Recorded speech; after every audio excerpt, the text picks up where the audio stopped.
Have you ever been ridiculed by someone you love, just because you didn't understand something modern?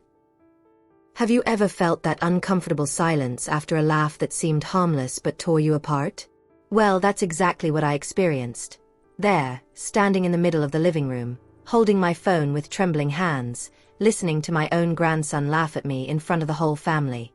Not for something serious, not for an unforgivable mistake. Just for trying to learn. For wanting to send a simple photo. It was a Sunday lunch, the kind we dream of as we grow older. A full table, children, grandchildren, free-flowing conversation. I felt happy, you know? Like I still belonged.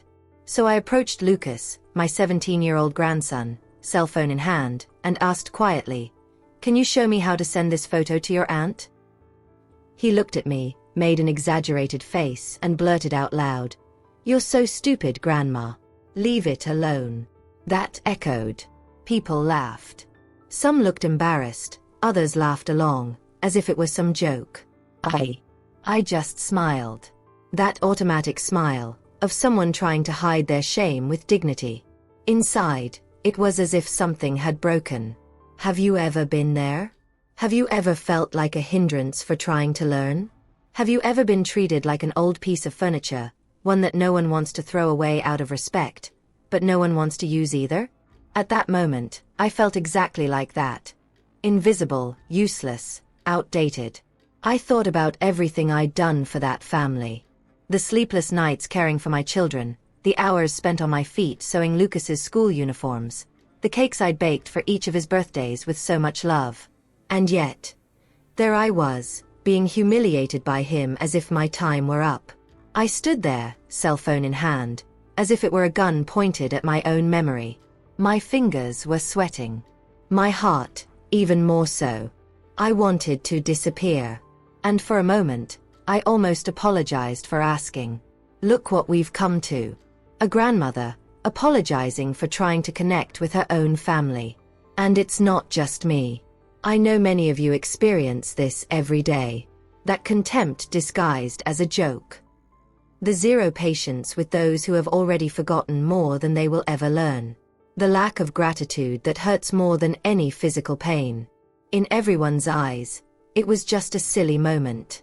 But I carried it with me. I spent the afternoon smiling on the outside and crumbling on the inside. Repeating that phrase in my head, "You're so stupid, Grandma." And I started to believe it. Because when we hear that kind of thing from someone we love, the wound is deeper. And the silence that follows is deafening. I locked myself in my room after everyone left. I sat on the edge of the bed, cell phone in hand, staring at the cold screen as if it were a reflection of my own loneliness. But it was at that exact moment, when everything seemed to have lost its meaning, that something awakened inside me. A memory, an old memory, a kind of fire I thought had already burned out. I didn't cry. I didn't talk to anyone. I just took a deep breath. And did something no one expected. Something that would begin to change everything, without me saying a single word.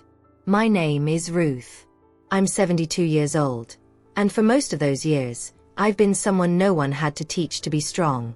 I learned it myself. I was born in rural Tennessee, where every penny had to be counted and every tear had to be swallowed. I grew up sewing doll dresses before I could write my own name. When I became a woman, I traded dolls for school uniforms and work shirts. I made the loom my silent weapon against lack. I became a housewife, yes, but not the kind that fades with time. I was a mother, a friend, a nurse, a counselor, and often even a father when I needed to be. All of this without ever losing the sweetness in my speech, even on days when the world seemed deaf.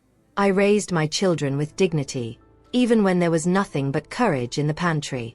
I taught my grandchildren to say, please, and thank you, even when no one else seemed to care. I've always been the type to give everyone a chance to shine, as long as there's respect. I've never been one to ask. I've never wanted to be the center of attention. I just wanted to be present. To belong. To be remembered fondly, like those recipes we handwrite and keep tucked away in the pages of the family Bible. Nothing more. The truth is, over time, I began to realize how easy it is to be pushed into the background of one's own story. Conversations began to pass me by, as if my presence required no response. Family decisions began to be made without my input. I tried to remain useful, you know? I made the coffee, organized the closets, made a point of taking care of the linens. But inside, I was already feeling a kind of emptiness, as if they were erasing my footprints while I was still walking. And then came the cell phone. This device that became an extension of the soul of the young, and for us came as a challenge disguised as a gift. I tried, I really did. I asked for help, I wrote everything down, I tried to understand. But the problem was never the phone. It was the look. The impatient look. The disguised laughter. The rush to get it done. The "let me do it," said with a pitying tone. That hurts more than any unlearned technology. Because it's not about not knowing how to press a button. It's about making you believe you've lost the right to try. But that day, after the humiliation, I sat with my phone in my hands like someone holding a cracked mirror. I saw myself there, between the cracks on the screen and the cold light. And I remembered Ruth at 20, 30, 40. I remembered how I faced things much bigger than an arrogant grandson. I remembered the silence of the sewing machine, which so often muffled my tears. I remembered the times I went to bed hungry so they wouldn't go without food. It all came back. But not as sadness. It came back as a kind of ancient strength. A silent, almost sacred transformation. That's when I decided. I would no longer accept that supporting role in my own life. I would no longer depend on anyone's goodwill to teach me what I wanted to learn. And more than that, I realized there was a hidden truth in that whole scene. It wasn't about me. It was about them. About the mentality of a world that teaches young people to rush so fast they forget to look back. A world that confuses wisdom with slowness, and discards what it doesn't understand. That gave me a new clarity, an intimate revelation. From that moment on, I began a journey that wasn't about social media or likes. It was about reclaiming my voice, my space, my light. I decided that no matter how old you are, it's always possible to turn the tables, even if it's silently, without raising your voice, without shouting. Sometimes the greatest revenge comes disguised as calm. And it's in the impact of our presence that lies the answer they didn't expect. So I got out of bed, walked to the kitchen, made myself a strong cup of coffee, as I did when I had to make big decisions, and with my hands still shaking, turned on my phone. But this time, with a purpose no one could have imagined. The laughter didn't start overnight. It came slowly, almost invisible, disguised as jokes, light comments, and tolerable impatience. First, it was when I asked how to make a video call and heard of "this again, Grandma?" accompanied by that look that says it all without saying anything. Then, it was when I got the name of an app wrong and they looked at each other with that air of superiority, as if my ignorance were funny, as if it were a living joke in their own house. It was as if, with each question I asked, I lost a bit of my value. As if curiosity, which had always been a sign of life, had suddenly become a flaw of my age. At first, I pretended not to notice. Pretending is an ancient mechanism that we women of my generation learned too early. We pretended it didn't hurt, that we didn't see, that we didn't hear. Because it was either that or collapse. But inside I felt it. Every impatient gesture, every blunt response, every "let me do it," ripped away a piece of my autonomy. And worse than being discredited by strangers is being treated as incapable by those you watched grow up. It creates a fracture that's hard to name, but impossible to ignore. I'd already noticed a change in the tone of conversations. Decisions were made without consulting me, even when they involved household matters. They offered me help without my asking, as if anticipating my mistake was kinder than allowing me to try. And little by little, I was being pushed aside. Not violently, but too gently. A gentleness that, deep down, is just a polite form of exclusion. I didn't want to be spared. I wanted to be considered. I wanted to be in the game, even if I made mistakes from time to time. But by all appearances, my turn had already passed, and I hadn't been warned. There was a hidden truth in that routine, the way time shapes people's perspectives. When we're young, everything we do seems extraordinary. We're noticed, applauded, and valued for even the smallest things. But as we age, we become seen as background figures. The impact we once made fades. Our presence becomes part of the furniture. And the cruelest thing is that this change isn't declared. It creeps in slowly behind the scenes, until one day you wake up and realize you're there merely as an observer of your own family. And it was precisely this feeling, this estrangement between who I was and who they seemed to think I had become, that began to unsettle me inside. It was as if the world had changed seasons and I was stuck in winter. I still had love, desire, stories, knowledge, but no one seemed willing to listen. And then, when I finally tried to reach out to them in some way, through technology, what I received in return was contempt. It wasn't just about the cell phone. It was about everything it symbolized. The attempt to be present, to reconnect, to cross that bridge that had been breaking down for years before my eyes. But what they didn't know, and perhaps I didn't know either until that moment, is that there's a silent force that only awakens when we're pushed to the edge of our grief. It's a kind of transformation that doesn't scream, but has direction. A kind of internal decision, one that starts small, like a seed in the dark, but grows with each memory that doesn't deserve to be forgotten. It was then that I began to see everything more clearly. Their indifference, their looks, their gestures, their laughter. None of it was really about me. It was about them. About the way they'd been taught to view aging. And if I truly wanted to change something, not just for myself, but for all the other grandmothers who feel forgotten, I needed to do it in a way that left a mark. And when I realized this, I knew exactly what I would do. It wouldn't be dramatic. It wouldn't be loud. But it would be profound. It would be true. And it would come from the most alive part of me. The part that still believes that being a grandmother is much more than being remembered on special occasions. It's being an example. It's being a root. And if they had forgotten that, I was about to remind them. In my own way.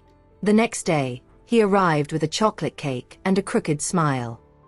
He knocked on my bedroom door as if he were just another visitor, said, "Sorry, Grandma," without looking me in the eye, and before I could say anything, he was handing me that silver-wrapped package, as if it were enough to erase the bitter taste of the previous day. I looked at him and for a moment thought, was I too harsh? Am I really overreacting? Because that's how we've been taught to think, right? That love excuses everything. That affection should swallow what hurts, even if the pain remains there, hidden behind the smile. He hugged me. A brief, heartless hug. I wanted to feel truth in that gesture, but only found haste. As if he were fulfilling an emotional task. As if he'd ticked off a list of good deeds before returning to his life. It took me by surprise. Part of me wanted to accept it, move on, pretend nothing had happened. The other part, the part that was still bleeding, knew there was something behind that mess. An attempt to clear his conscience, not to repair what had been broken. But I accepted. I took the cake, thanked him, and served him a slice, as I always did. I sat next to him, listening to him talk about school, about a game, about things that seemed urgent in his world but that had no place for me. And even there, in front of him, I still felt absent. The pain of humiliation hadn't healed.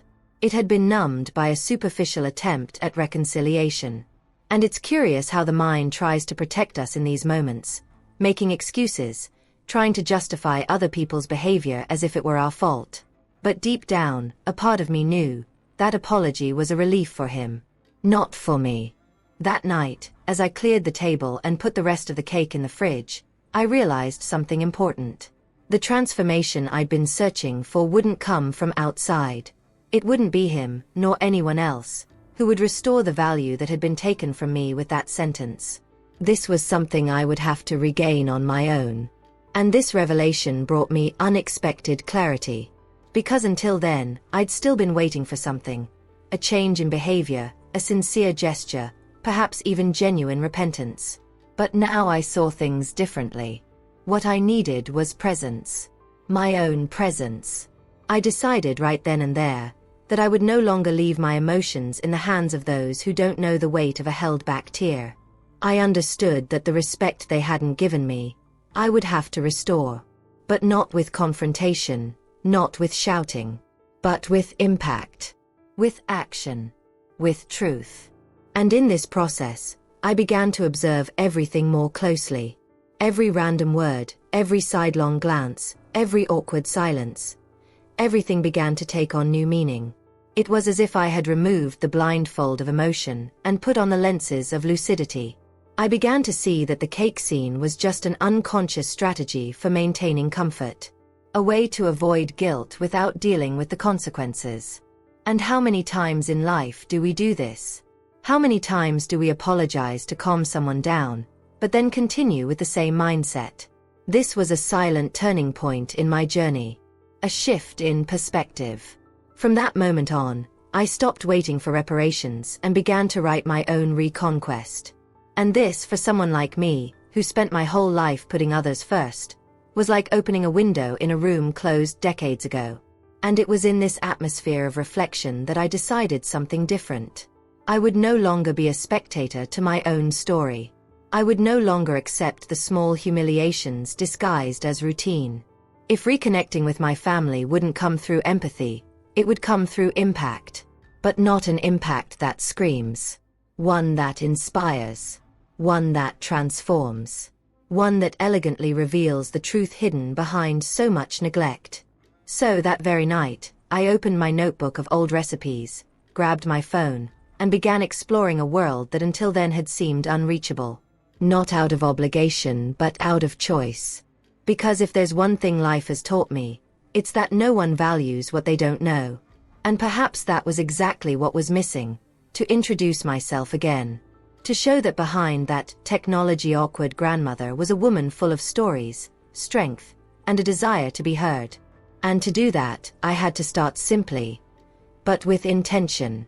I spent sleepless nights. It wasn't ordinary insomnia. It was that restlessness that lives in the corners of your chest, when you try to understand where everything went wrong. I'd lie in bed, turn off the lights, and stare at the ceiling as if it held the answers. Flashes came to me.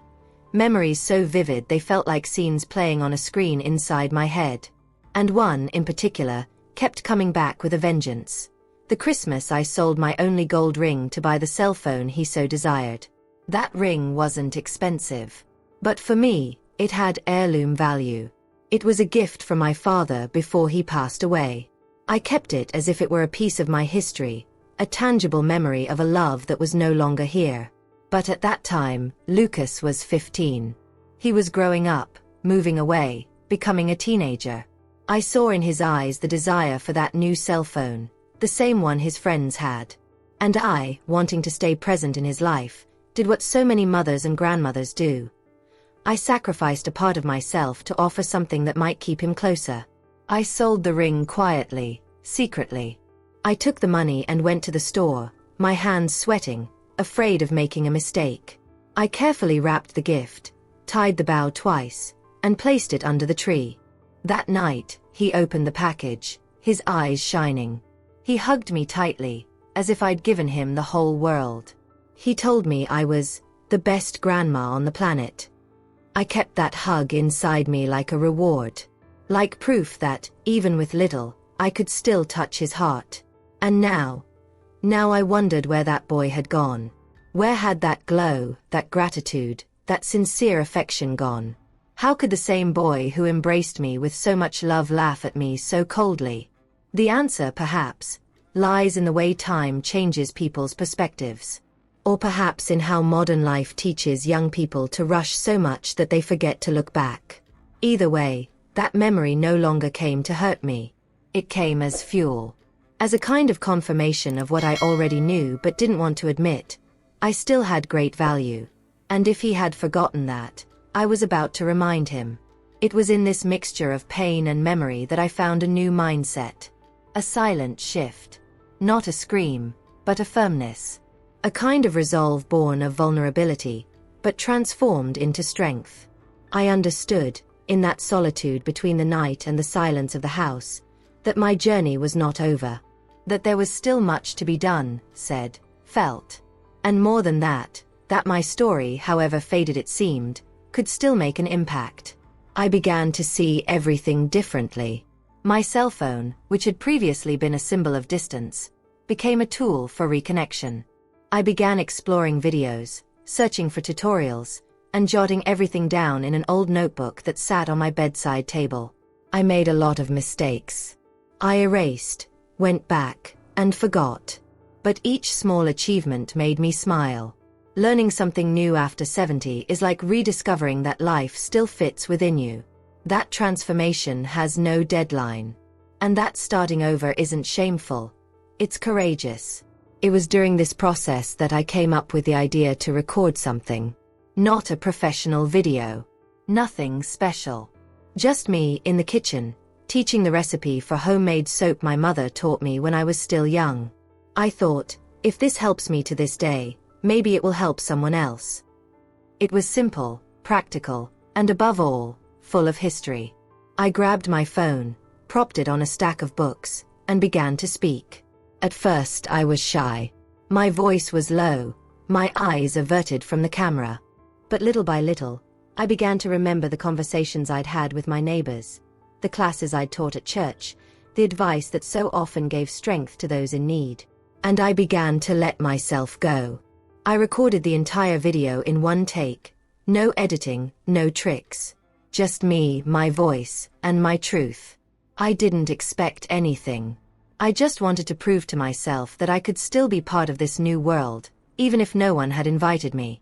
When I finished recording, I looked at the screen and felt a strange mix of pride and nervousness. It was like opening the curtain on a stage after years of being behind the scenes.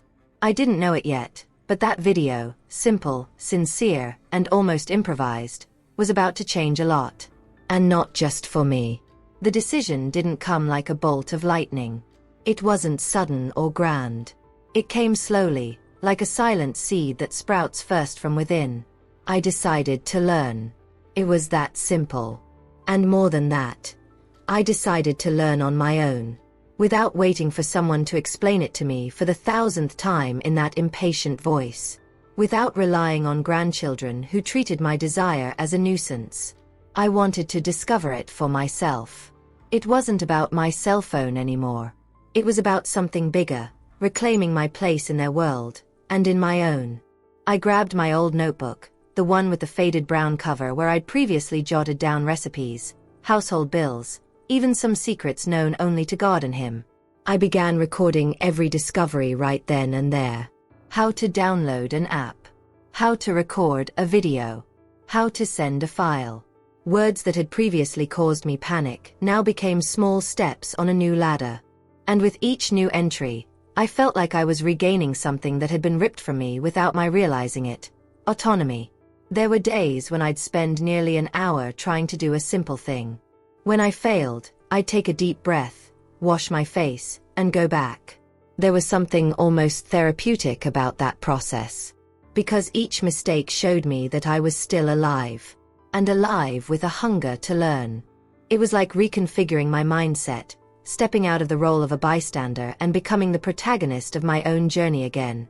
And on this path of discovery, something curious happened. I started to remember myself. The girl who learned to sew without anyone teaching her. The woman who raised 2 children on a day laborer's salary. The grandmother who knew how to turn nothing into everything when the money ran out. I was that woman. And I was returning to her. Then I remembered my mother's homemade soap recipe. A simple formula, passed down from generation to generation, made with care, like someone preparing an invisible inheritance. I thought, if this has sustained me through so many moments, why not share it? It wasn't just soap. It was a piece of my story. It was redemption, it was memory, it was resistance in the form of a white, fragrant bar. I gathered the ingredients, organized the kitchen counter, propped my phone on top of 2 jars of flour, and took a deep breath. I pressed record. At first, my voice was shaky. The light was dim, the framing a little askew, but it was real. It was raw, sincere. And most importantly, it was mine. I began explaining the steps, just as I used to with my neighbors, way back when we'd gather in the backyard to share wisdom. As I spoke, I became more relaxed. I remembered my mother stirring the mixture with the handle of a wooden spoon, the stories she'd tell while the soap hardened in the sun. I remembered her laugh, her strength. And for a moment, it was as if she were right there with me. When I finished recording, I didn't proofread. I didn't edit. I didn't pose. I just uploaded the video, my hands still full of soap and my heart light. I wasn't expecting much. Maybe a comment or two from ladies who, like me, were looking for a souvenir. Or maybe someone saying they'd done the same thing. But something happened. And it was something I never could have predicted. For the first few hours, everything seemed normal. Then the notifications came. 1, 2, 20. Comments, views, shares. People saying they cried, that they remembered their grandmothers, that they were sending the video to their mothers, their aunts, their daughters.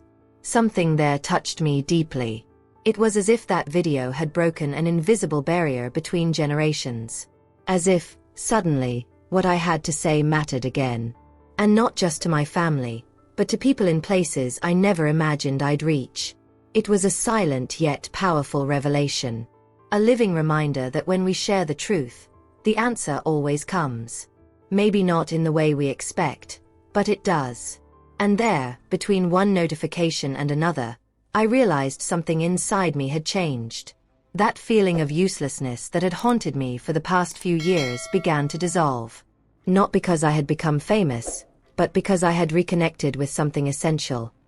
My ability to create value. And that has no age limit. It has no expiration date. Life had given me a new tool, technology, and now I knew how to use it like someone returning to writing after years of silence. It was just the beginning, but I could already sense that this wouldn't be just an isolated video. It was the start of something bigger.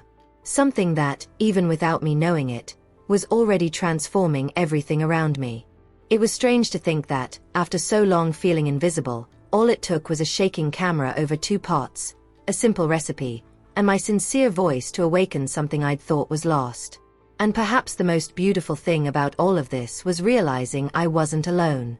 With each comment that arrived, I felt as if other voices echoed alongside mine. Women, men, grandchildren, daughters, people of all ages saying, "That reminded me of my grandmother. I've been treated like that too. I cried with you." And there, on that little screen, a community of real people was born, one I truly felt. If at any point, while listening to this story, you saw yourself somewhere, if you felt anger, sadness, or even a lump in your throat, leave a comment. Tell me what touched you most. Sometimes, sharing a memory, a pain, or even a vent can be the beginning of a silent healing. I myself found relief in writing all this down, in transforming feelings into words. Who knows, maybe your story will also touch someone who needs to hear it. And if this message resonated with you, if it somehow made you reflect, I kindly ask you, like this video. It shows that these stories still matter. That these voices, which have been silenced for so long, still have a lot to say. When you like, comment, or share, what seems small here becomes huge out there. This is how this conversation reaches more people, how this type of content gains space in such a noisy world. If you feel this is the kind of truth that deserves to continue being told, subscribe to the channel. Not because it's trendy or mandatory, but because every time someone new joins, this chain grows. And the more it grows, the harder it becomes to ignore everything that has been swept under the rug for so long. Your presence here has more impact than you can imagine. It's what sustains all of this. Because deep down, that's all we want, right? To be heard. To be remembered. And above all, to feel that there's still someone on the other side of the screen who understands. And it was precisely with this feeling, that something new was being born, that I decided to continue. Not out of vanity, nor for applause. But because I knew that what began as a recipe was just the surface of something much deeper. Something that was yet to come. The next morning, I went to the kitchen as usual. My routine was automatic. Heating the coffee, setting the table, opening the windows to let the sun in. But there was something different in the air. A pleasant restlessness, as if something was about to happen. When I sat down and picked up my phone, I confess, my heart raced. The screen flashed with notifications that seemed endless. Each touch was a name, a message, a comment. People from all over saying that that video had touched their soul. I read the first comment slowly, carefully, like someone reading an old letter. It reminded me of my grandmother. She made this soap with her hands full of wisdom. Then came another. You made me cry. You made me feel my childhood again. And yet another. My mother was like that too. Firm, but full of sweetness. Thank you for that. With each line, I felt as if the words were flowing from my phone straight into my chest. It was as if, suddenly, that woman who until yesterday had been called stupid for not knowing how to use an app, had found her voice again. And not only that, she had been heard and understood. There, in that moment when the impossible happened before my eyes, I understood that it was never about technology. It was never about the video itself. It was about presence, about soul, about truth. And truth has an impact that no one can contain. What began as a timid gesture of resistance now echoed as a cry of recognition. This was more than a viral hit. It was a movement. It was a reunion between generations, a bridge built between past and present. It was as if thousands of hearts beat along with mine, saying, "We still care." The most curious thing was realizing that people weren't there just for the soap. They were there for the subtext, for the tone of my voice, for the calmness of my gestures, for the memory it triggered within each of them. It was a deep emotional reaction, a connection that passed through the skin. People who didn't know me, but said they felt embraced by me, that they wanted to have me close, that they called me grandma even without blood ties. And I, on this side, felt all of this like a breath of life, as if the invisibility that had accompanied me for years was finally dissolving. And that's when it hit me. I was never stupid. I was never slow. I was never behind. I was just invisible to those who couldn't, or didn't want to, see. To those who refused to look beyond the surface. To those who mistook age for uselessness. To those who thought wisdom came from manuals, not experiments. That revelation was more liberating than any apology I could have received. Because it wasn't about what others said about me anymore. It was about what I finally remembered about myself. 4 years, my journey was spent behind the scenes. Caring for everyone, renouncing my own desires, being a support to those who needed it, even when I myself was broken. And all of this was love, yes. But it was also silence. A profound silence, which only now I realized how much it cost me. Because there comes a time when even love needs to have a voice. It needs to be given space. It needs to be acknowledged, not just expected. And there I was, in the middle of the kitchen, with my apron stained with soap, reading words that crossed time and reached me like a group hug. People said they would show my video to their children. That they wanted to do it with their grandchildren. That they would be with me from then on. It was an avalanche of affection. And I, so used to being the rock for others, now welcomed this warmth like someone receiving a letter they'd been waiting for decades. Something had changed, both inside and out. The feeling was that a new chapter was beginning. And this time, I wouldn't be a supporting character. I was ready to write my pages with the strength of someone who's already lived a long life and the lightness of someone who still has much to say. And the only thing left for me at that moment was to keep going. Because that story, even though it had conquered the world, wasn't over yet. Quite the opposite. It was just beginning to show its true power. When he appeared at the door, I confess my heart gave that hidden leap of fright. I wasn't expecting it. We hadn't spoken in days, not since that afternoon when he handed me the cake like someone delivering relief. The relationship was suspended, like a broken bridge no one was willing to rebuild. But he arrived. And he arrived differently. Not with his usual arrogance or that hurried look of someone who already wants to leave before even entering. There was something in his eyes I hadn't seen in a long time. Doubt. Not the kind of doubt that diminishes, but the kind that seeks an answer. He held his phone in his hand, and before he even said anything, he showed me the screen.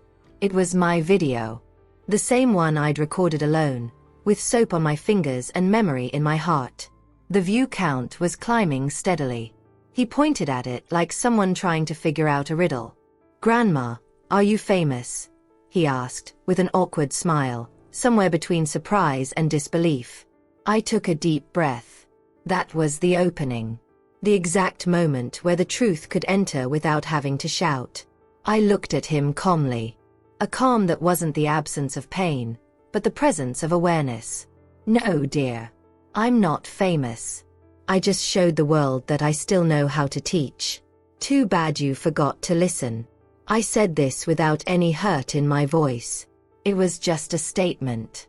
It was just the truth presenting itself cleanly, like hanging clothes on a clothesline to let the sun do the rest. He fell silent. And in that silence, there was everything. A discomfort, an embarrassed regret, an attempt to find some point of return in the recent past. But sometimes, what's lost doesn't come back the same way.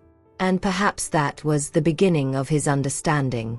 Because in that moment, he saw what he couldn't, or didn't want to, see before. That I didn't need his approval to be valuable. That what I carried was greater than any like. That my hands knew more than any modern tutorial. And that my existence deserved space, even if it took him a while to notice. This was the first time in a long time that I felt the weight of divine justice acting silently. It wasn't revenge. It wasn't retribution.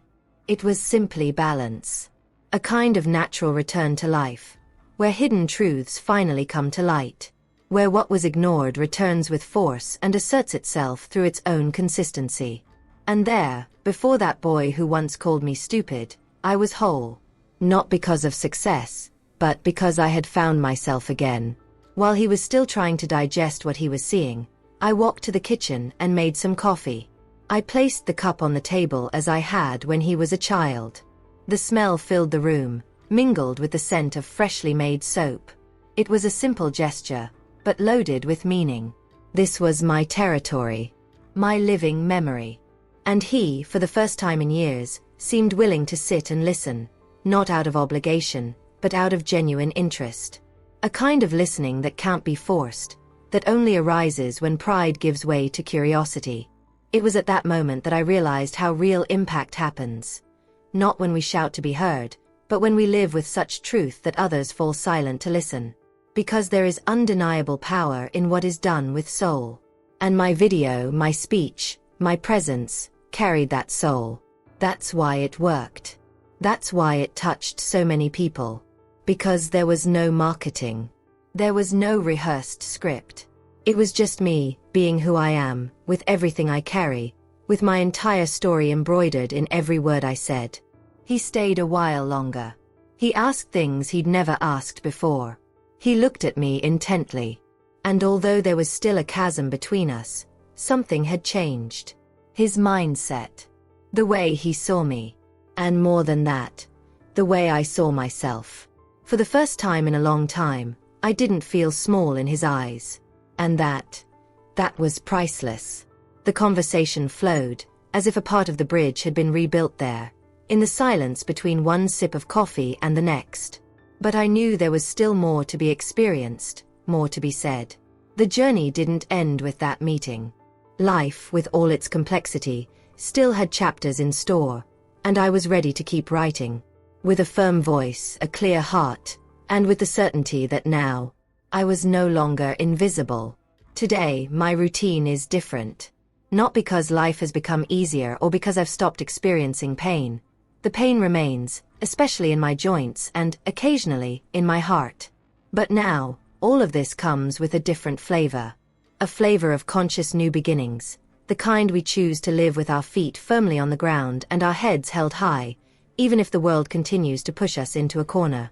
Today, the kitchen table has become a studio, the apron is my work uniform, and that cell phone that was once a source of shame has become my bridge to the world. Every day, I set aside time to record something new. Sometimes it's a recipe, Sometimes it's a rant, a memory, or a piece of advice I wish I'd heard when I was younger. The light isn't always great, the audio occasionally stutters, but the message gets through. And it gets through loud and clear. Because now I know what I'm doing. Not technically, I still fumble with the buttons, but emotionally. Every video I post has a piece of me in it. It's as if I'm writing, with my own hands, my own story. I became a teacher of simple things. Things that, for a long time, were considered too small to be taught.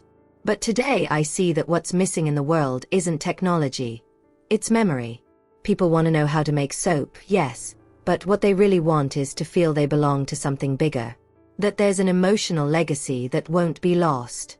That, even without knowing my hands, they can feel the care with which I cut the ingredients, how I stir the spoon, how I talk about the things of life. And that's what moves me.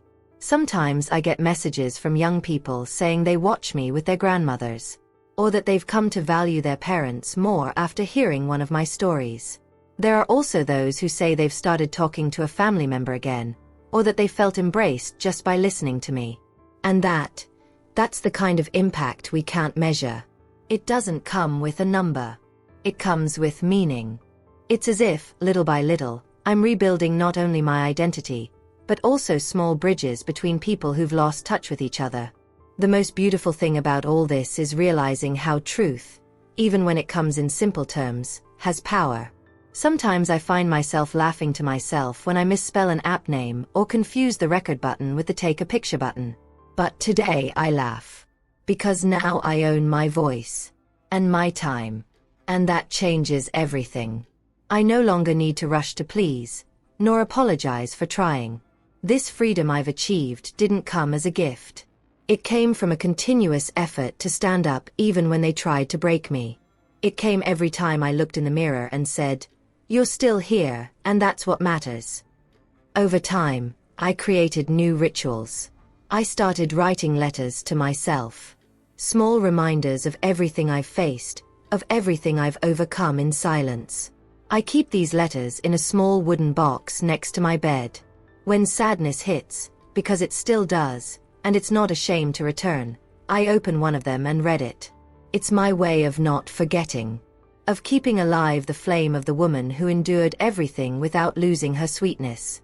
Because deep down, that's my mission now, to keep the flame alive. Not just mine, but that of so many other women who have also been silenced, underestimated, ignored. This channel, which began as an act of courage, has become my home. A place where I am heard, where I can teach and be taught. A place where time is not an enemy, but an ally. Where every wrinkle has value, every memory has space, every story has an echo. And the curious thing is that the more I open up, the more people show up saying they needed to hear exactly that. It's as if the words find their own path. As if there exists a hidden truth that reveals itself only when we speak from the heart. There are days when I wonder what my life would be like if I hadn't pressed that publish button back then. If I had swallowed my tears and accepted the label of too old to understand. Maybe I'd still be sitting on the couch, watching life pass me by. But I'm not. I'm here, with my hands full and my heart full. And I know there's still a lot to happen. Because this journey of rebuilding is long, and the beautiful thing is that it's unhurried. It just requires courage. And I have plenty of that. If there's one thing life has taught me over time, it's that what starts small, like a gesture, a phrase, a timid desire, can transform into a silent revolution. I didn't want to prove anything to anyone. I had no goals, no grandiose intentions. I just wanted to belong. I just wanted to send a photo, participate in a family group, share a simple moment, like anyone else. But when they told me I was too stupid for that, when they laughed at me out loud, as if I'd lost the right to learn, something inside me changed. This change didn't come as an impulsive response. It grew slowly, as decisions that come from the soul do. And it was on this journey, between the pain of exclusion and the joy of finding myself again, that I understood. Age doesn't define our capabilities. Our mindset does. And mine has never been one to give up. I've faced much greater things. I've survived losses, I've started from scratch, I've made do with almost nothing and still managed to build so much. So why now, at 72, would I let myself be made to believe I'm no longer valuable? This revelation changed everything. It changed the way I saw myself and, consequently, the way others began to see me. Because when we change internally, the world around us responds. The same people who once spoke in a rush now listen attentively. Those who didn't have time now ask for advice. Even Lucas, the one who exposed me, now calls me to talk about things we'd never discussed. As if he'd finally realized that, behind the grandmother who serves coffee, there's a woman full of stories, experiences, and wisdom that can't be learned from any online tutorial. And that's why I always say, if you've ever felt overlooked, forgotten, or even diminished for not keeping up with the news, please don't carry that burden as if it were your fault. It's not. Society has created this illusion that only young people have something to offer. But that's a well-told lie. A hidden truth that few have the courage to confront. What you've lived through, what you've faced, what you've overcome, it's all valuable. A lot. Don't let the impatience of others rob your story of its value. Age, in itself, doesn't limit anyone. What does limit us is conformity. It's believing it's no longer worth trying, that it's too late to learn, to start over, to make your mark. But the truth is, it's never too late. Never. And when you understand this, when you take control of your journey, everything changes. You stop asking for permission to exist. You stop waiting for recognition. And you simply start living with intention. And that's what transforms. When I posted that video, I never imagined it would win so many hearts. I just wanted to show that I was still here. That I still knew how to teach. That I still had something to say. And today, seeing how much it touched people, I realize there's a quiet power in simple truth. And that being who we are unapologetically is the greatest act of courage we can perform. So if you've come this far listening to me, and felt something inside you stir, whether it's a memory, a pain, a long-held desire, know that you're not alone. There's a legion of women and men of all ages, who also carry untold stories, undervalued knowledge, pain that's never been spoken aloud. And maybe it's time to change that. To let the world see who you are, just the way you are, with everything you've experienced. Because sometimes, it's precisely when they least expect it that you surprise them the most. And when that happens, when you allow yourself to occupy the space that was always yours, without shame, without fear, without shrinking, you discover that you didn't need anyone's validation. Because true recognition is born within us. And once it's born, no one can take it away. And that's exactly what I discovered. That everything they did to silence me actually served as fuel for my voice to grow even stronger. And now that it's awakened, there's no going back. If you've stuck with me this far, first of all, thank you. Truly. It means that, somehow, this story has also found a place within you. And that's why I keep going. Because when we share what we feel, what we've experienced, what we've learned, even in the most silent pain, we create connections that no amount of time or distance can erase. If this message touched you, leave a comment below. This story was for me. This way I'll know you walked with me to the end, and who knows, we might meet again in other stories. It's this kind of presence that keeps this channel alive. It's not the numbers. It's this real exchange, made of listening, empathy, and respect. If you want to hear more stories like this, more honest reflections on life as it really is, subscribe to the channel. Not to be just another one, but to be part of this community where every voice matters, including yours. And if at any point you felt this conversation was good for you, leave a like. Not for the video itself, but for what it awakened in you. Because sometimes, all we need is a reminder that we still have value. And look, there's a video right here that complements everything we've just experienced. Click and stay with me there. Maybe it will also remind you of who you are, and how much your story can still inspire.